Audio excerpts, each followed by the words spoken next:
special topic tonight. It's evening here. It's the topic of vast perspective and vast motivation in Buddhism. I'm going to combine that with a little bit on prayer. Basically the goal here is to try to expand a little bit if your conceptual grid is a little small, a little limited. I have discussed with many people, both in the UK and the United States, some of the things that are said. For example, what the sutras say, sutras like Avatamsaka Sutra, the Lankavatara Sutra, things like, many beings being in one room, or the Buddha revealing other dimensions by, shooting a ray of light through his forehead, and then the dimension is revealed.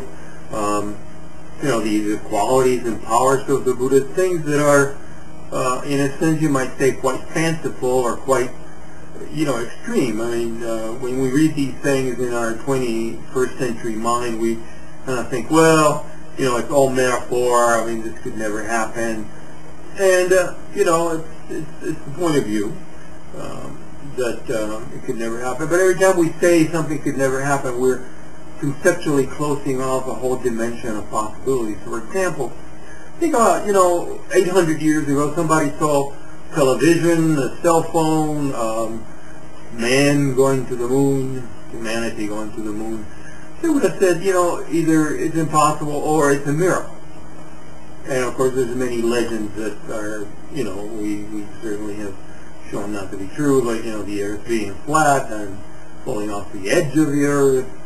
These things, science, satellite pictures and so on, have shown us through evidence they're not so.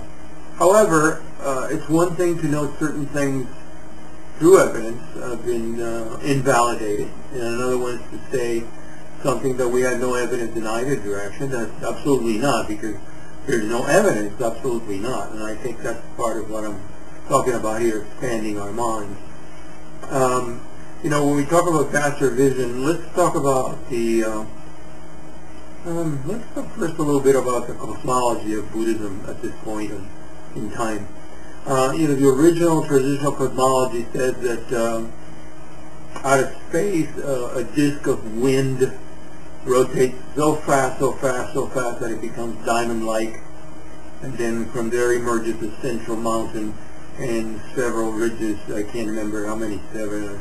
The concentric rings of mountains.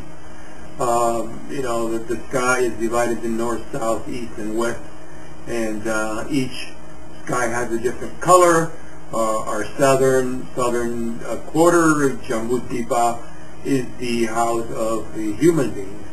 And a human is not just an anthropoid, Homo sapiens. Sapiens, the definition of a human is really someone who's motivated primarily by desire, whose life is about 50-50 pain and pleasure, who can discriminate with reason, and who can look at themselves and their lives and examine this life, especially applying transcendental transcendental wisdom.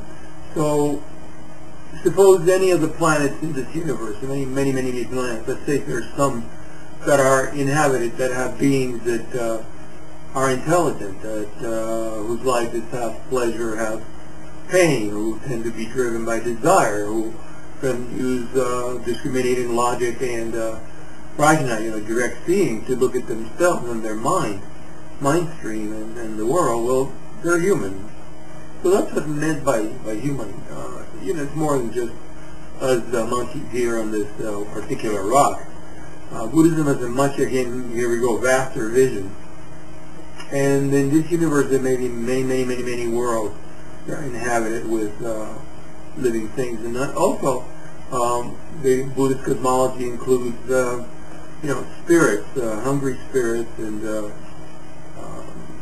formalists, the individuals who live in formalist realms, and then individuals who live, if they're not spirits, they live in a world, say, that's as solid to them as this world is to us, who are pleasure beings, and then some are kind of warring beings, competitive beings. So this is one level of that belief. I mean, we could talk about that in another time, the meaning of the sixth world. But when we, for example, make the Bodhisattva vow, we will liberate all beings, infinite as they are, until the end of samsara, we're not just speaking of us, Homo sapiens sapiens on earth. We're talking about animals, we're talking about hungry spirits, we're talking about pleasure gods who seem to have it better than we do, but whose life is unexamined, and that's a disadvantage. We have the advantage of being able to look at life critically, and that's a huge, huge benefit, advantage, blessing, favor. So, in addition to that, I think that His Holiness the Dalai Lama said they're, coming from the Big Bang theory, which is acceptable in Buddhism. Maybe there was just not one bang, but many, many bangs. Because the cosmology, again, is a world created, say the Earth or the whole universe is created, and after many, many, many, many millions of years, perhaps, the energy is exhausted and the world ends in flame, in fire. By that time, most beings will have been died out of this world, reborn in other worlds that are emergent due to their collective karma, due to their karmic affinity to the conditions of those other worlds. So kind of the world is born, it's populated, and then it's emptied, and other worlds are born. So instead of talking about a universe, we might talk, just as in one of my books, I refer to multiverses. Multiverses that may be, in fact, guided, again, by the force of karma, possibly in the form of what's called morphogenetic fields that apply not just to one universe but to many, which also helps to explain some of the influences of the morphogenetic fields on evolution, perhaps acquired from the emergence of life in prior universes. And that's an important issue that, again, we can discuss at another time. That applies to some of my personal theories that's not dealt with in Buddhism. So in any case, again, when we make a wish to save all living beings, all sentient beings, right? We're talking about, people, insects, dogs, cats, every human, every sentient being in the whole universe, and then other multiverses that we don't know about. It's a vast picture. Then Buddhism accommodated it.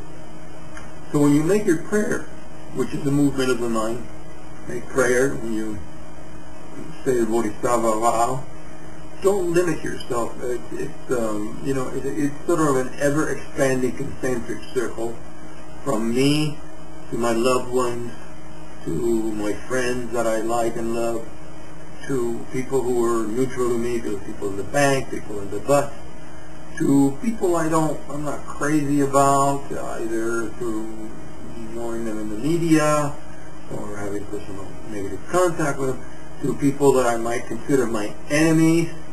I'm happy to say I personally don't have any enemies that I know of, except maybe my worst enemy, as we all are, but enemies, but some of us do perceive the existence of what we call enemies in the environment. If nobody else, I guess, in this day and age, we might consider terrorists, Islamic extremist terrorists, and perhaps to then all beings in the universe, to all beings in all the universes. And this expands and expands and expands until it's completely open.